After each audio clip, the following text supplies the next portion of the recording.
नमस्कार दोस्तों। कहानियों की श्रृंखला में आज हम मुंशी प्रेमचंद द्वारा लिखी कहानी स्वामिनी सुनेंगे। दोस्तों, आप सबसे मेरा अनुरोध है कि अगर मेरे चैनल को सब्सक्राइब नहीं किया है तो सब्सक्राइब कर दें।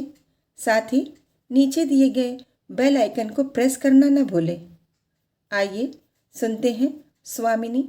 स्वर राखी पांडे। शिवदास ने भंडारे की कुंजी अपनी बहू रामप्यारी के सामने फेंक कर अपनी बूढ़ी आंखों में आंसू भरकर कहा, बहू, आज से गृहस्थी की देखभाल तुम्हारे ऊपर है। मेरा सुख भगवान से नहीं देखा गया, नहीं तो क्या जवान बेटे को यूं छीन लेते। उसका काम करने वाला तो कोई चाहिए। एक हल तोड़ दूं तो गुजारा न होगा। मेरे ही कुकर्म से भगवान का यह कोप आया है और मैं ही अपने माथे पर उसे लूँगा। बिरजू का हल अब मैं ही संभालूँगा। अब घर की देख रेख करने वाला, धरने उठाने वाला तुम्हारे सिवा दूसरा कौन है। रो मत बेटा, भगवान की जो इच्छा थी वह हुआ और जो इच्छा होगी वह होगा। हमारा तुम्हारा क्या बस है। मेरे जीते जी तुम्हें कोई टेढ़ी आँख से देख भी न सकेगा। तुम किसी बात का सोच मत किया करो। बिरजू गया, मैं तो अभी बैठा ही हुआ हूँ। रामप्यारी और रामदुलारी दो सगी बहनें थीं। दोनों का विवाह मथुरा और बिरजू दो सगे भाइयों से हुआ। दोनों बहनें नैहर की तरह ससुराल में भी प्रेम और आनंद से रहने लगीं। शिवदास को पेंशन मिली। दिन भर द्वार पर गपशप करते, भरा पूरा परिवार देखकर प्रसन्न होते और अधिकतर धर्म चर्चा में लगे रहते थे। लेकिन देवगति से बड़ा लड़का बिरजू बीमार पड़ा और आज उसे मरे हुए 15 दिन बीत गए। आज क्रियाकर्म से फुर्सत मिली और शिवदास ने सच्चे कर्मवीर की भांति फिर जीवन संग्राम के लिए कमर कस ली। मन में उसे चाहे कितना ही दुख हुआ हो, उसे किसी ने रोते नहीं देखा। आज अपनी बहू को देखकर एक क्षण के लिए उसकी आंखें सजल हो गईं, लेकिन उसने मन को संभाला और रुंध कंठ से उसे दिलासा देने लगा। कदाचित उसने सोचा था घर की स्वामिनी बनकर विधवा के आंसू पुछ जाएंगे। कम से कम उसे इतना कठिन परिश्रम न करना पड़ेगा, इसलिए उसने भंडारे की कुंजी बहू के सामने फेंक दी थी। वैधव्य की व्यथा को स्वामित्व के गर्व से दबा देना चाहता था। रामप्यारी ने पुलकित कंठ से कहा, यह कैसे हो सकता है दादा कि तुम मेहनत मजूरी करो और मैं मालकिन बनकर बैठूं। काम धंधे में लगी रहूंगी तो मन बदला रहेगा। बैठे बैठे तो रोने के सिवा और कुछ न होगा। शिवदास ने समझाया, बेटा, दैवगति में तो किसी का बस नहीं। रोने धोने से हलकानी के सिवा और क्या हाथ आएगा। घर में भी तो 20 काम है। कोई साधु संत आ जाए, कोई पाहुना ही आ पहुंचे तो उनकी सेवा सत्कार के लिए किसी को घर पर रहना ही पड़ेगा। बहू ने बहुत से हीले किए पर शिवदास ने एक न सुनी। शिवदास के बाहर चले जाने पर रामप्यारी ने कुंजी उठाई तो उसे मन में अपूर्व गौरव और उत्तरदायित्व का अनुभव हुआ। जरा देर के लिए पति वियोग का दुख उसे भूल गया। उसकी छोटी बहन और देवर दोनों काम करने गए हुए थे। शिवदास बाहर था। घर बिल्कुल खाली था। इस वक्त वह निश्चिंत होकर भंडारे को खोल सकती थी। उसमें क्या क्या सामान है, क्या क्या विभूति है, यह देखने के लिए उसका मन लालायित हो उठा। इस घर में वह कभी न आई थी। जब कभी किसी को कुछ देना या किसी से कुछ लेना होता था, तभी शिवदास आकर इस कोठरी को खोला करता था। फिर उसे बंद कर कर वह ताली अपने कमर में रख लेता था। रामप्यारी कभी कभी द्वार की दरारों से भीतर झांकती थी, पर अंधेरे में कुछ न दिखाई देता। सारे घर के लिए वह कोठरी तिलिस्म या रहस्य था, जिसके विषय में भांति भांति की कल्पनाएं होती रहती थी। आज रामप्यारी को वह रहस्य खोलकर देखने का अवसर मिल गया। उसने बाहर का द्वार बंद कर दिया कि कोई उसे भंडार खोलते न देख ले। नहीं सोचेगा बेज़रूरत उसने क्यों खोला। तब आकर कांपते हुए हाथों से ताला खोला। उसकी छाती धड़क रही थी कि कोई द्वार न खटखटाने लगे। अंदर पांव रखा तो उसे कुछ उसी प्रकार का लेकिन उससे कहीं तीव्र आनंद हुआ जो उसे अपने गहने कपड़े की पिटारी खोलने में होता था। मटकों में गुड़, शक्कर, गेहूं, जौ आदि चीजें रखी हुई थी। एक किनारे बड़े बड़े बर्तन धरे थे जो शादी ब्याह के अवसर पर निकाले जाते थे या मांगे दिए जाते थे। एक आले पर मालगुजारी की रसीदें और लेन देन के पुर्जे बंधे हुए रखे थे। कोठरी में एक विभूति सी छाई थी, मानो लक्ष्मी अज्ञात रूप से विराज रही हो। उस विभूति की छाया में रामप्यारी आधे घंटे तक बैठी अपनी आत्मा को तृप्त करती रही। प्रतिक्षण उसके हृदय पर ममत्व का नशा सा छाया जा रहा था। जब वह उस कोठरी से निकली तो उसके मन के संस्कार बदल गए थे, मानो किसी ने उस पर मंत्र डाल दिया हो। उसी समय द्वार पर किसी ने आवाज दी। उसने तुरंत भंडारे का द्वार बंद किया और जाकर सदर दरवाजा खोल दिया। देखा तो पड़ोसिन झुनिया खड़ी है और 1 रुपया उधार मांग रही है। रामप्यारी ने रुखाई से कहा, अभी तो 1 पैसा घर में नहीं है। जी जी, क्रियाक्रम में सब खर्च हो गया। झुनिया चकरा गई। चौधरी के घर में इस समय 1 रुपया भी नहीं है। यह विश्वास करने की बात न थी। जिसके यहाँ सैकड़ों का लेन देन है वह सब कुछ क्रियाक्रम में नहीं खर्च कर सकता। अगर शिवदास ने बहाना किया होता तो उसे आश्चर्य न होता। प्यारी तो अपने सरल स्वभाव के लिए गांव में मशहूर थी। अक्सर शिवदास की आंखें बचाकर पड़ोसियों को इच्छित वस्तुएं दे दिया करती थी। अभी कल ही उसने जानकी को सेर भर दूध दिया, यहाँ तक कि अपने गहने तक मांगे दे देती थी। कृपण शिवदास के घर में ऐसी सखरज बहू का आना गांव वाले अपने सौभाग्य की बात समझते थे। झुनिया ने चकित होकर कहा, ऐसा न कहो जीजी, बड़े गाढ़े में पड़कर आई हूं। नहीं तुम जानती हो मेरी आदत ऐसी नहीं है। बाकी का 1 रुपया देना है। प्यादा द्वार पर खड़ा बकझक कर रहा है। रुपया दे दो तो किसी तरह यह विपत्ति टले। मैं आज के 8वें दिन आकर दे जाऊंगी। गांव में और कौन घर है जहां मांगने जाऊं? प्यारी टस से मस न हुई। उसके जाते ही प्यारी सांझ के लिए रसोई पानी का इंतजाम करने लगी। पहले चावल दाल बिनना अपाढ़ लगता था और रसोई में जाना तो सूली पर चढ़ने से कम न था। कुछ देर बहनों में झाँव झाँव होती, तब शिवदास आकर कहते, क्या आज रसोई न बनेगी? तो 2 में से एक उठती और मोटे मोटे टिक्कड़ लगाकर रख देती, मानो बैलों का राते भोग। आज प्यारी तन मन से रसोई के प्रबंध में लगी हुई है। अब वह घर की स्वामिनी है। तब उसने बाहर निकलकर देखा, कितना कूड़ा करकट पड़ा हुआ है। बुढ़ऊ दिन भर मक्खी मारा करते हैं, इतना भी नहीं होता कि जरा झाड़ू ही लगा दे। अब क्या इनसे इतना भी ना होगा? द्वार चिकना होना चाहिए कि देखकर आदमी का मन प्रसन्न हो जाए, यह नहीं कि उबकाई आने लगे। अभी कह दूं तो तिनक उठे, अच्छा मुन्नी नांद से अलग क्यों खड़ी है? उसने मुन्नी के पास जाकर नांद में झांका। दुर्गंध आ रही थी। ठीक मालूम होता है महीनों से पानी ही नहीं बदला गया। इस तरह तो गाय रह चुकी।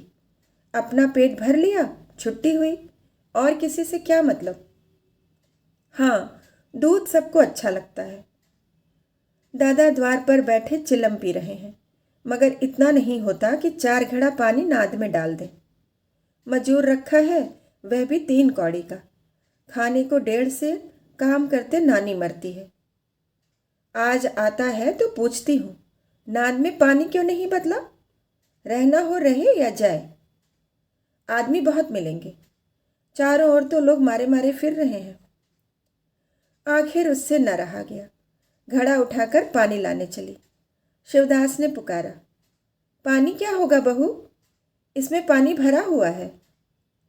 प्यारी ने कहा, नाद का पानी सड़ गया है, मुन्नी भूसे में मुंह नहीं डालती, देखते नहीं हो कोस भर खड़ी है। शिवदास मार्मिक भाव से मुस्कुराए और आकर बहू के हाथ से घड़ा ले लिया। कई महीने बीत गए। प्यारी के अधिकार में आते ही उस घर में जैसे वसंत आ गया। भीतर बाहर जहाँ देखिए किसी निपुण प्रबंधक के हस्त कौशल, सुविचार और सुरुचि के चिन्ह दिखते थे। प्यारी ने गृह यंत्र की ऐसी चाबी कस दी थी कि सभी पुर्जे ठीक ठाक चलने लगे थे। भोजन पहले से अच्छा मिलता है और समय पर मिलता है। दूध ज़्यादा होता है, घी ज़्यादा होता है और काम ज़्यादा होता है। प्यारी न खुद विश्राम लेती है, न दूसरों को विश्राम लेने देती है। घर में ऐसी बरकत आ गई है कि जो चीज़ मांगो घर ही में निकल आती है। आदमी से लेकर जानवर तक सभी स्वस्थ दिखाई देते हैं। अब वह पहले किसी दशा नहीं है कि कोई चीथड़े लपेटे घूम रहा है, किसी को गहने की धुन सवार है। हाँ, अगर कोई रुग्ण और चिंतित तथा मलिन वेश में है तो वह प्यारी है। फिर भी सारा घर उससे जलता है। यहाँ तक कि बूढ़े शिवदास भी कभी कभी उसकी बदगोई करते हैं। किसी को पहर रात रहे उठना अच्छा नहीं लगता। मेहनत से सभी जी चुराते हैं। फिर भी यह सब मानते हैं कि प्यारी न हो तो घर का काम न चले।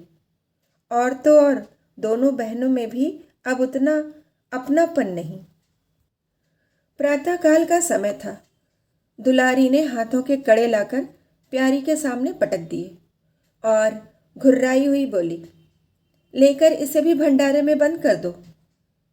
प्यारी ने कड़े उठा लिए और कोमल स्वर से कहा, कह तो दिया, हाथ में रुपए आने दे, बनवा दूंगी। अभी ऐसा घिस नहीं गया है कि आज ही उतार कर फेंक दिया जाए। दुलारी लड़ने को तैयार होकर आई थी।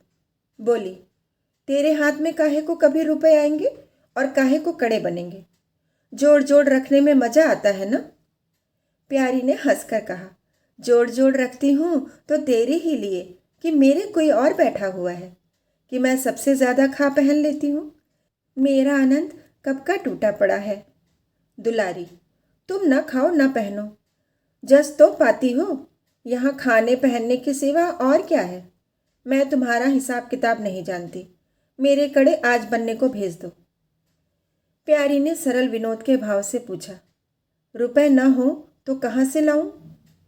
दुलारी ने उद्दंडता के साथ कहा, मुझे इससे कोई मतलब नहीं, मैं तो कड़े चाहती हूँ।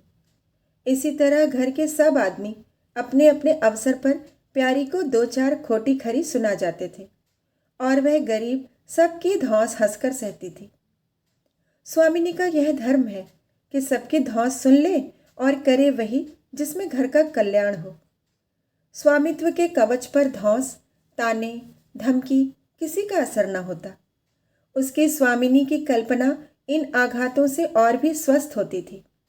वह गृहस्थी की संचालिका है। सभी अपने अपने दुख उसी के सामने रोते हैं, पर जो कुछ वह करती है वही होता है। उतना उसे प्रसन्न करने के लिए काफ़ी था। गांव में प्यारी की सराहना होती थी। अभी उम्र ही क्या है, लेकिन सारे घर को संभाले हुए है। चाहती तो सगाई करके चैन से रहती। इस घर के पीछे अपने को मिटाए देती है। कभी किसी से हंसती बोलती भी नहीं, जैसे काया पलट हो गई। कई दिन बाद दुलारी के कड़े बनकर आ गए। प्यारी खुद सुनार के घर दौड़ दौड़ गई। संध्या हो गई थी। दुलारी और मथुरा हाट से लौटे। प्यारी ने नए कड़े दुलारी को दिए। दुलारी निहाल हो गई। चटपट कड़े पहने और दौड़ी हुई बरौठे में जाकर मथुरा को दिखाने लगी। प्यारी बरौठे के द्वार पर छिपी खड़ी यह दृश्य देखने लगी। उसकी आंखें सजल हो गईं। दुलारी उससे कुल 3 ही साल तो छोटी है, पर दोनों में कितना अंतर है। उसकी आंखें मानो उस दृश्य पर जम गईं। दंपत्ति का वह सरल आनंद, उनका प्रेम आलिंगन, उनकी मुग्ध मुद्रा प्यारी की टकटकी सी बंध गई। यहाँ तक कि दीपक के धुंधले प्रकाश में वे दोनों उसकी नज़रों से गायब हो गए और अपने ही अतीत जीवन की एक लीला आंखों के सामने बार बार नए नए रूप में आने लगी। सहसा शिवदास ने पुकारा, बड़ी बहू, एक पैसा दो, तमाकू मंगवाऊं। प्यारी की समाधि टूट गई। आंसू पोंछती हुई भंडारे में पैसा लेने चली गई। एक एक करके प्यारी के गहने उसके हाथ से निकलते जाते थे। वह चाहती थी मेरा घर गांव में सबसे संपन्न समझा जाए, और इस महत्वाकांक्षा का मूल्य देना पड़ता था। कभी घर की मरम्मत के लिए और कभी बैलों की नई गोई खरीदने के लिए, कभी नातेदारों के व्यवहारों के लिए, कभी बीमारों की दवा दारू के लिए रुपए की ज़रूरत पड़ती रहती थी। और जब बहुत कतर ब्योत करने पर भी काम न चलता तो वह अपनी कोई ना कोई चीज़ निकाल देती, और चीज़ एक बार हाथ से निकलकर फिर न लौटती थी। वह चाहती तो इनमें से कितने ही खर्चों को टाल जाती, पर जहाँ इज्जत की बात आ पड़ती थी वह दिल खोलकर खर्च करती। अगर गांव में हेठी हो गई तो क्या बात रही, लोग उसी का नाम तो धरेंगे। दुलारी के पास भी गहने थे, दो एक चीज़ें मथुरा के पास भी थीं, लेकिन प्यारी उनकी चीज़ें न छूती। उनके खाने पहनने के दिन हैं, वे इस जंजाल में क्यों फंसे। दुलारी को लड़का हुआ तो प्यारी ने धूम से जन्मोत्सव मनाने का प्रस्ताव किया। शिवदास ने विरोध किया। क्या फ़ायदा, जब भगवान की दया से सगाई ब्याह के दिन आएंगे तो धूमधाम कर लेना। प्यारी के हौसलों से भरा दिल भला क्यों मानता। बोली, कैसी बात कहते हो दादा, पहलौठे लड़के के लिए भी धूमधाम ना हुई तो कब होगी। मन तो नहीं मानता, फिर दुनिया क्या कहेगी। नाम बड़े दर्शन थोड़े। मैं तुमसे कुछ नहीं मांगती, अपना सारा सरंजाम कर लूँगी। गहनों के माथे जाएगी और क्या। शिवदास ने चिंतित होकर कहा, इस तरह एक दिन धागा भी न बचेगा। कितना समझाया बेटा, भाई भौजाई किसी के नहीं होते। अपने पास दो चीज़ें रहेंगी तो सब मुँह जोहेंगे, नहीं कोई सीधे बात भी न करेगा। प्यारी ने ऐसा मुंह बनाया मानो वह ऐसी बूढ़ी बातें बहुत सुन चुकी है, और बोली, जो अपने हैं वे भी न पूछें तो भी अपने ही रहते हैं। मेरा धर्म मेरे साथ है, उनका धर्म उनके साथ है। मर जाऊंगी तो क्या छाती पर लाद ले जाऊंगी। धूमधाम से जन्मोत्सव मनाया गया। बरही के दिन सारी बिरादरी का भोज हुआ। लोग खा पीकर चले गए। प्यारी दिन भर की थकी मांदी आंगन में एक टाट का टुकड़ा बिछाकर कमर सीधी करने लगी। आंखें झपक गईं। मथुरा उसी वक्त घर में आया। नवजात पुत्र को देखने के लिए उसका चित्त व्याकुल हो रहा था। दुलारी सौरगृह से निकल चुकी थी। गर्भावस्था में उसकी देह क्षीण हो गई थी, मुंह भी उतर गया था, पर आज स्वस्थता की लालिमा मुख पर छाई हुई थी। सौर के संयम और पौष्टिक भोजन ने देह को चिकना कर दिया था। मथुरा उसे आंगन में देखते ही समीप आ गया और एक बार प्यारी की ओर ताककर उसके निद्रा मग्न होने का निश्चय करके उसने शिशु को गोद में ले लिया और उसका मुंह चूमने लगा। आहट पाकर प्यारी की आंखें खुल गईं, पर उसने नींद का बहाना किया और अधकुली आंखों से यह आनंद क्रीड़ा देखने लगी। माता और पिता दोनों बारी बारी से बालक को चूमते, गले लगाते और उसके मुख को निहारते थे। कितना स्वर्गीय आनंद था। प्यारी की तृषित लालसा एक क्षण के लिए स्वामिनी को भूल गई। जैसे लगाम से मुखबद्ध, बोझ से लदा हुआ, हाँकने वाले के चाबुक से पीड़ित, दौड़ते दौड़ते बेदम तुरंग हिनहिनाने की आवाज़ सुनकर कनौतियाँ खड़ी कर लेता है और परिस्थिति को भूलकर एक दबी हुई हिनहिनाहट से उसका जवाब देता है। कुछ वही दशा प्यारी की हुई। उसका मातृत्व जो पिंजरे में बंद, मूक, निश्चेत पड़ा हुआ था, समीप से आने वाली मातृत्व की चहकार सुनकर जैसे जाग पड़ा और चिंताओं के उस पिंजरे से निकलने के लिए पंख फड़फड़ाने लगा। मथुरा ने कहा, यह मेरा लड़का है। दुलारी ने बालक को गोद में चपटाकर कहा, हाँ क्यों नहीं, तुम ही ने तो 9 महीने पेट में रखा है। सांसत तो मेरी हुई, बाप कहलाने के लिए तुम कूद पड़े। मथुरा, मेरा लड़का न होता तो मेरी सूरत का क्यों होता। चेहरा मोहरा रंग रूप सब मेरा हिस्सा है कि नहीं। दुलारी, इससे क्या होता है? बीज बनिए के घर से आता है, खेत किसान का होता है। उपज बनिए की नहीं होती, किसान की होती है। मथुरा, बातों में तुमसे कोई न जीतेगा। मेरा लड़का बड़ा हो जाएगा तो मैं द्वार पर बैठकर मजे से हुक्का पिया करूंगा। दुलारी, मेरा लड़का पढ़े लिखेगा, कोई बड़ा ओहदा पाएगा। तुम्हारी तरह दिन भर बैल के पीछे न चलेगा। मालकिन से कहना है कल एक पालना बनवा दे। मथुरा, अब बहुत सवेरे न उठा करना और छाती फाड़कर काम भी न करना। दुलारी, यह महारानी जीने देंगी? मथुरा, मुझे तो बेचारी पर दया आती है। उसके कौन बैठा हुआ है, हम ही लोगों के लिए मरती है। भैया होते तो अब तक 2-3 बच्चों की माँ हो गई होती। प्यारी के कंठ में आंसुओं का ऐसा वेग उठा कि उसे रोकने में सारी देह कांप उठी। अपना वंचित जीवन उसे मरुस्थल सा लगा, जिसकी सूखी रेत पर वह हरा भरा बाग लगाने की निष्फल चेष्टा कर रही थी। कुछ दिनों के बाद शिवदास भी मर गया। उधर दुलारी के 2 बच्चे और हुए। वह भी अधिकतर बच्चों के लालन पालन में व्यस्त रहने लगी। खेती का काम मजदूरों पर आ पड़ा। मथुरा मजदूर तो अच्छा था, संचालक अच्छा न था। उसे स्वतंत्र रूप से काम लेने का कभी अवसर न मिला। खुद पहले भाई की निगरानी में काम करता रहा, बाद को बाप की निगरानी में काम करने लगा। खेती का तार भी न जानता था। वही मजूर उसके यहाँ टिकते थे जो मेहनत नहीं खुशामद करने में कुशल होते थे। इसलिए प्यारी को अब दिन में 2-4 चक्कर हार के भी लगाना पड़ता। कहने को वह अब भी मालकिन थी, पर वास्तव में घर भर की सेविका थी। मजूर भी उससे त्योरियां बदलते। जमींदार का प्यादा भी उसी पर धौंस जमाता।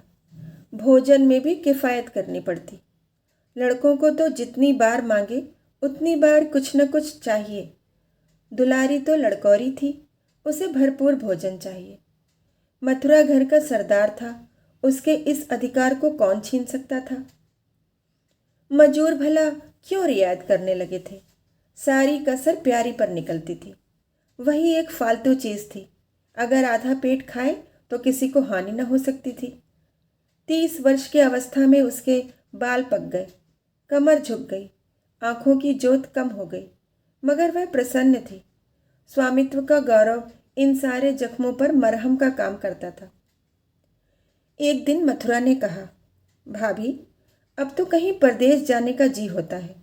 यहाँ तो कमाई में बरकत नहीं, किसी तरह पेट की रोटी चल जाती है, वह भी रोध होकर।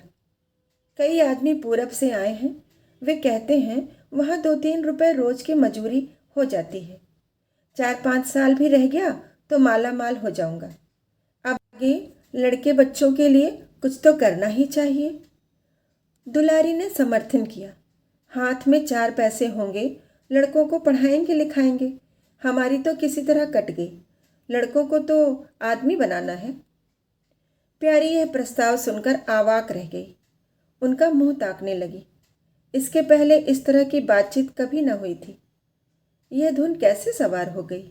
उसे संदेह हुआ, शायद मेरे कारण यह भावना उत्पन्न हुई। बोली, मैं तो जाने को न कहूँगी, आगे जैसी इच्छा हो। लड़कों को पढ़ाने लिखाने के लिए यहाँ भी तो मदरसा है। फिर क्या नित्य यही दिन बने रहेंगे? 2-3 साल भी खेती बन गई तो सब कुछ हो जाएगा। मथुरा, इतने दिन खेती करते हो गए, जब अब तक न बनी तो अब क्या बन जाएगी? इस तरह एक दिन चल देंगे, मन की मन में रह जाएगी। फिर अब पौरुख भी तो थक रहा है, यह खेती कौन संभालेगा? लड़कों को मैं चक्की में जोतकर उनकी जिंदगी नहीं खराब करना चाहता। प्यारी ने आंखों में आंसू लाकर कहा, भैया, घर पर जब तक आधी मिले सारी के लिए न धावना चाहिए। अगर मेरी ओर से कोई बात हो तो अपना घर बार अपने हाथ में करो। मुझे एक टुकड़ा दे देना, पड़ी रहूंगी। मथुरा आर्द्र कंठ भोकर बोला, भाभी, यह तुम क्या कहती हो? तुम्हारे ही संभाले यह घर अब तक चला है, नहीं रसातल में चला गया होता। इस गृहस्थी के पीछे तुमने अपने को मिट्टी में मिला दिया, अपनी देह घुला डाली। मैं अंधा नहीं हूँ, सब कुछ समझता हूँ। हम लोगों को जाने दो, भगवान ने चाहा तो घर फिर संभल जाएगा। तुम्हारे लिए हम बराबर खर्च बरच भेजते रहेंगे। प्यारी ने कहा, जो ऐसा ही है तो तुम चले जाओ, बाल बच्चों को कहाँ कहाँ बांधे फिरोगे। दुलारी बोली, यह कैसे हो सकता है बहन? यहाँ देहात में लड़के क्या पढ़ेंगे लिखेंगे? बच्चों के बिना इनका जी भी वहाँ ना लगेगा। दौड़ दौड़ कर घर आएंगे और सारी कमाई रेल खा जाएगी। परदेश में अकेले जितना खर्च होगा उतने में सारा घर आराम से रहेगा। प्यारी बोली, तो मैं ही यहाँ रहकर क्या करूँगी? मुझे भी लेते चलो। दुलारी उसे साथ ले चलने को तैयार न थी। कुछ दिन जीवन का आनंद उठाना चाहती थी। अगर परदेश में भी यह बंधन रहा तो जाने से फायदा ही क्या। बोली, बहन तुम चलती तो क्या बात थी, लेकिन फिर यहाँ का कारोबार तो चौपट हो जाएगा। तुम तो कुछ न कुछ देखभाल करती ही रहोगी। प्रस्थान की तिथि के एक दिन पहले ही रामप्यारी ने रात भर जागकर हलवा और पूरियां पकाई। जब से इस घर में आई कभी एक दिन के लिए अकेले रहने का अवसर नहीं आया। दोनों बहनें सदा साथ रहीं। आज उस भयंकर अवसर को सामने आते देखकर प्यारी का दिल बैठा जाता था। वह देखती थी मथुरा प्रसन्न है, बाल वृंद यात्रा के आनंद में खाना पीना तक भूल गए हैं, तो उसके जी में आता वह भी इसी भांति निर्द्वंद रहे, मोह और ममता को पैरों से कुचल डाले। किंतु वह ममता जिस खादल को खा खा कर पली थी, उसे अपने सामने से हटाए जाते देखकर क्षुब्ध होने से न रुकती थी। दुलारी तो इस तरह निश्चिंत होकर बैठी थी मानो कोई मेला देखने जा रही है। नई नई चीज़ों को देखने, नई दुनिया में विचरने की उत्सुकता ने उसे क्रिया शून्य सा कर दिया था। प्यारी के सिरे सारे प्रबंध का भार था। धोबी के घर से सब कपड़े आए हैं या नहीं, कौन कौन से बर्तन साथ जाएंगे, सफ़र खर्च के लिए कितने रुपए की ज़रूरत होगी। एक बच्चे को खांसी आ रही थी, दूसरे को कई दिन से दस्त आ रहे थे।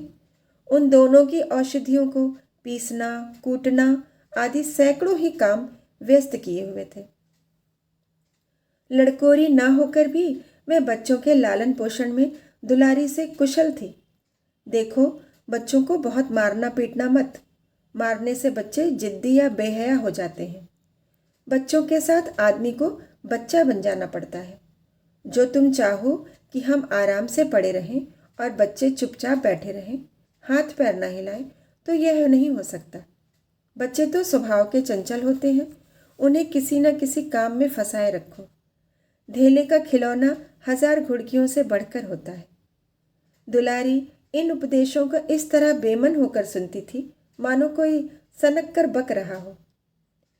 विदाई का दिन प्यारी के लिए परीक्षा का दिन था। उसके जी में आता था कहीं चली जाए जिसमें वह दृश्य देखना न पड़े। हाँ, घड़ी भर में यह घर सूना हो जाएगा। वह दिन भर घर में अकेली पड़ी रहेगी, किससे हंसेगी बोलेगी, यह सोचकर उसका हृदय कांप जाता था। ज्यों ज्यों समय निकट आता था उसकी वृत्तियां शिथिल होती जाती थीं। वह कोई काम करते करते जैसे खो जाती थी और अपलक नेत्रों से किसी वस्तु को ताकने लगती। कभी अवसर पाकर एकांत में जाकर थोड़ा सा रो आती थी। मन को समझा रही थी, यह लोग अपने होते तो क्या इस तरह चले जाते? यह तो मानने का नाता है, किसी पर कोई जबरदस्ती है। दूसरों के लिए कितना ही मरो तो भी अपने नहीं होते। पानी तेल में कितना ही मिले फिर भी अलग ही रहेगा। बच्चे नए नए कुर्ते पहने नवाब बने घूम रहे थे। प्यारी उन्हें प्यार करने के लिए गोद लेना चाहती तो रोने का सा मुंह बनाकर छुड़ाकर भाग जाते। वह क्या जानती थी कि ऐसे अवसर पर बहुधा अपने बच्चे भी निष्ठुर हो जाते हैं। 10 बजते बजते द्वार पर बैलगाड़ी आ गई। लड़के पहले ही से उस पर जा बैठे। गांव के कितने स्त्री पुरुष मिलने आए। प्यारी को इस समय उनका आना बुरा लग रहा था। वह दुलारी से थोड़ी देर एकांत गले मिलकर रोना चाहती थी। मथुरा से हाथ जोड़कर कहना चाहती थी, मेरी खोज खबर लेते रहना, तुम्हारे सिवा मेरा संसार में कौन है। लेकिन इस भीड़ में उसको इन बातों का मौका न मिला। मथुरा और दुलारी दोनों गाड़ी में जा बैठे और प्यारी द्वार पर रोती खड़ी रह गई। वह इतनी विह्वल थी कि गांव के बाहर तक पहुंचाने की भी उसे सुधि न रही। कई दिन तक प्यारी मूर्छित सी पड़ी रही। न घर से निकली, न चूल्हा जलाया, न हाथ मुंह धोया। उसका हलवाहा जोखू बार बार आकर कहता, मालकिन उठो, मुंह हाथ धो, कुछ खाओ पियो। कब तक इस तरह पड़ी रहोगी? इस तरह की तसल्ली गांव की और स्त्रियां भी देती थी, पर उनकी तसल्ली में एक प्रकार की ईर्ष्या का भाव छिपा हुआ जान पड़ता था। जोखू के स्वर में सच्ची सहानुभूति झलकती थी। जोखू कामचोर, बातूनी और नशेबाज था। प्यारी उसे बराबर डांटती रहती थी। दो एक बार उसे निकाल भी चुकी थी, पर मथुरा के आग्रह से फिर रख लिया था। आज भी जोखू की सहानुभूति भरी बातें सुनकर प्यारी झुंझलाती, यह काम करने क्यों नहीं जाता? यहाँ मेरे पीछे क्यों पड़ा हुआ है? मगर उसे झिड़क देने को जी न चाहता था। उसे उस समय सहानुभूति की भूख थी। फल कांटेदार वृक्ष से भी मिले तो क्या उन्हें छोड़ दिया जाता है? धीरे धीरे क्षोभ का वेग कम हुआ। जीवन के व्यापार होने लगे। अब खेती का सारा भार प्यारी पर था। लोगों ने सलाह दी, एक हल तोड़ दो और खेतों को उठा दो, पर प्यारी का गर्व यूं ढोल बजाकर अपनी पराजय स्वीकार न करना था। सारे काम पूर्ववत चलने लगे। उधर मथुरा के चिट्ठी पत्री न भेजने से उसके अभिमान को और भी उत्तेजना मिली। वह समझता है मैं उसके आसरे बैठी हूँ। उसके चिट्ठी भेजने से मुझे कोई निधि न मिल जाती। उसे अगर मेरी चिंता नहीं है तो मैं कब उसकी परवाह करती हूँ। घर में तो अब विशेष काम रहा नहीं। प्यारी सारे दिन खेती बाड़ी के कामों में लगी रहती। खरबूजे बोए थे, वह खूब फले और खूब बिके। पहले सारा दूध घर में खर्च हो जाता था, अब बिकने लगेगा। प्यारी की मनोवृत्तियों में भी एक विचित्र परिवर्तन आ गया। वह अब साफ कपड़े पहनती, मांग चोटी की और से भी उदासीन न थी। आभूषणों में भी रुचि हुई। रुपए हाथ में आते ही उसने अपने गिरवी गहने छुड़ाए और भोजन भी संयम से करने लगी। सागर पहले खेतों को सींचकर खुद खाली हो जाता था। अब निकास की नालियां बंद हो गई थीं। सागर में पानी जमा होने लगा और उसमें हल्की हल्की लहरें भी थीं। खिले हुए कमल भी थे। एक दिन जोखू हार से लौटा तो अंधेरा हो गया था। प्यारी ने पूछा, अब तक कहाँ रहा? जोखू ने कहा, 4 क्यारियां बच रही थी, मैंने सोचा 10 मोट और खींच दूं, कल का झंझट कौन रखे। जोखू अब कुछ दिनों से काम में मन लगाने लगा था। जब जब तक मालिक उसके सर पे सवार रहते थे वह हीले बहाने करता था। अब सब कुछ उसके हाथ में था। प्यारी सारे दिन हार में थोड़ी ही रह सकती थी, इसलिए अब उसमें जिम्मेदारी आ गई थी। प्यारी ने लोटे का पानी रखते हुए कहा, अच्छा हाथ मुंह धो डालो। आदमी जान रख कर काम करता है, हाय हाय करने से कुछ नहीं होता। खेत आज ना होते कल होते, क्या जल्दी थी। जोखू ने समझा प्यारी बिगड़ रही है। उसने तो अपनी समझ में कारगुजारी की थी और समझा था तारीफ होगी। यहाँ आलोचना हुई। चिढ़कर बोला, मालकिन दाहिने बाएं दोनों ओर चलती हो, जो बात नहीं समझती हो उसमें क्यों कूदती हो। कल के लिए तो उचवा के खेत पड़े सूख रहे हैं। आज बड़ी मुश्किल से कुआं खाली हुआ था। सवेरे मैं पहुंचता तो कोई और आकर न छेक लेता, फिर अठवारे तक राह देखनी पड़ती, तब तक तो सारी ऊख बिदा हो जाती। प्यारी उसकी सरलता पर हंसकर बोली, अरे तो मैं तुझे कहाँ कुछ थोड़ी कह रही हूँ पागल। मैं तो कहती हूँ कि जान रख कर काम कर, कहीं बीमार पड़ गया तो लेने के देने पड़ जाएंगे। जोखू, कौन बीमार पड़ जाएगा? मैं 20 साल में कभी सिर तक तो न दुखा, आगे की नहीं जानता। कहो रात भर काम करता रहूं। प्यारी, मैं क्या जानूं, तुम ही अंतरे दिन बैठे रहते थे और पूछा जाता था तो कहते थे जुर आ गया है, पेट में दर्द था। जोखू जेबते हुए बोला, वह बातें जब थीं जब मालिक लोग चाहते थे कि इसे पीस डालें। अब तो जानता हूँ मेरे ही माथे है, मैं न करूँगा तो सब चौपट हो जाएगा। प्यारी, मैं क्या देखभाल नहीं करती? जोखू, तुम बहुत करोगी, 2 बेर चली जाओगी, सारे दिन तुम वहाँ बैठी नहीं रह सकती। प्यारी को उसके निष्कपट व्यवहार ने मुग्ध कर दिया। बोली, तो इतनी रात गए चूल्हा जलाओगे, कोई सगाई क्यों नहीं कर लेते? जोखू ने मुंह धोते हुए कहा, तुम भी खूब कहती हो मालकिन। अपने पेट भर को तो होता नहीं, सगाई कर लो। 1.25 सेर खाता हूँ, 1 जून पूरा 1.25 सेर, दोनों जून के लिए 2 सेर चाहिए। प्यारी, अच्छा आज मेरी रसोई में खाओ, देखो कितना खाते हो। जोखू ने पुलकित होकर कहा, नहीं मालकिन, तुम बनाते बनाते थक जाओगी। हाँ, आध सेर के 2 रोटी बनाकर खिला दो तो खा लो। मैं तो यही करता हूँ, बस आटा सान कर 2 लिट बनाता हूँ और उपले पर सेक लेता हूँ।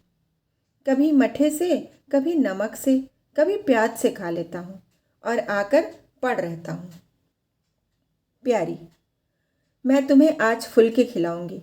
जोखू, तब तो सारी रात खाते ही बीत जाएगी। प्यारी, बको मत, चटपट आकर बैठ जाओ। जोखू, जरा बैलों को सानी पानी देता जाऊं तो बैठूं। जोखू और प्यारी में ठनी हुई थी। प्यारी ने कहा, मैं कहती हूँ धान रोपने की कोई ज़रूरत नहीं। झड़ी लग जाए तो खेत डूब जाए, बरखा बंद हो जाए तो खेत सूख जाए। जुआर, बाजरा, सन, अरहर सब तो हैं, धान न सही। जोखू ने अपने विशाल कंधे पर फावड़ा रखते हुए कहा, जब सबका होगा तो मेरा भी होगा, सबका डूब जाएगा तो मेरा भी डूब जाएगा। मैं क्यों किसी से पीछे रहूं? बाबा के ज़माने में 5 बीघा से कम नहीं रोपा जाता था। बिरजू भैया ने उसमें 1-2 बीघे और बढ़ा दिए। मथुरा ने भी थोड़ा बहुत हर साल रोपा। तो मैं क्या सबसे गया बीता हूँ? मैं 5 बीघे से कम ना लगाऊंगा। तब घर में 2 जवान काम करने वाले थे, मैं अकेला उन दोनों के बराबर खाता हूँ, दोनों के बराबर काम क्यों ना करूँगा? चल झूठा कहीं का, कहते थे 2 सेर खाता हूँ, 4 सेर खाता हूँ, आज सेर में रह गए। एक दिन तौलो तब मालूम हो। तौला है, बड़े खाने वाले, मैं कह देती हूँ, धान न रोपो, मजूर मिलेंगे नहीं, अकेले हलकान होना पड़ेगा। तुम्हारी बला से मैं ही हलकान होऊंगा ना, यह देह किस दिन काम आएगी? प्यारी ने उसके कंधे पर से फावड़ा ले लिया और बोली, तुम पहर रात से पहर रात तक ताल में रहोगे, अकेले मेरा जी उबेगा। जोखू को उबने का अनुभव न था। कोई काम न हो तो आदमी पड़कर सो रहे, जी क्यों उबे? बोला, जी उबे तो सो रहना, मैं घर रहूँगा तब तो और जी उबेगा। मैं खाली बैठता हूँ तो बार बार खाने की सूझती है, बातों में देर हो रही है और बादल घिरे आते हैं। प्यारी ने कहा, अच्छा कल से जाना, आज बैठो। जोखू ने मानो बंधन में पड़कर कहा, अच्छा बैठ गया, कहो क्या कहती हो? प्यारी ने विनोद करते हुए पूछा, कहना क्या है, मैं तुमसे पूछती हूँ, अपनी सगाई क्यों नहीं कर लेते? अकेले मरती हूँ तब 1 से 2 हो जाऊंगी।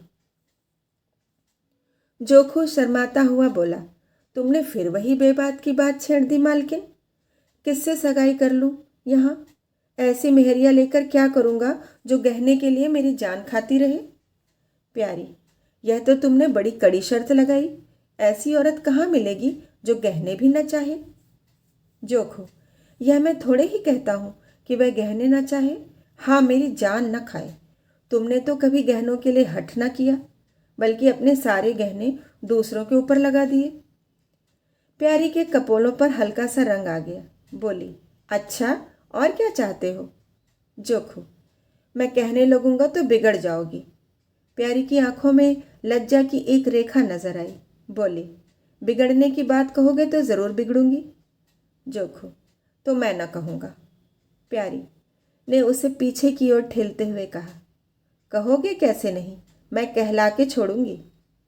जोखू, मैं चाहता हूँ कि वह तुम्हारी तरह हो, ऐसी गंभीर हो, ऐसी ही बातचीत में चतुर हो, ऐसा ही अच्छा पकाती हो, ऐसी ही किफ़ायती हो, ऐसी ही हंसमुख हो। बस ऐसी औरत मिलेगी तो करूँगा, नहीं इसी तरह पड़ा रहूँगा। प्यारी का मुख लज्जा से आरक्त हो गया।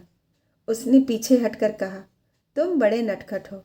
हंसी हंसी में सब कुछ कह गए। कहानी सुनने के लिए बहुत बहुत धन्यवाद। कल फिर मिलेंगे एक नई कहानी के साथ।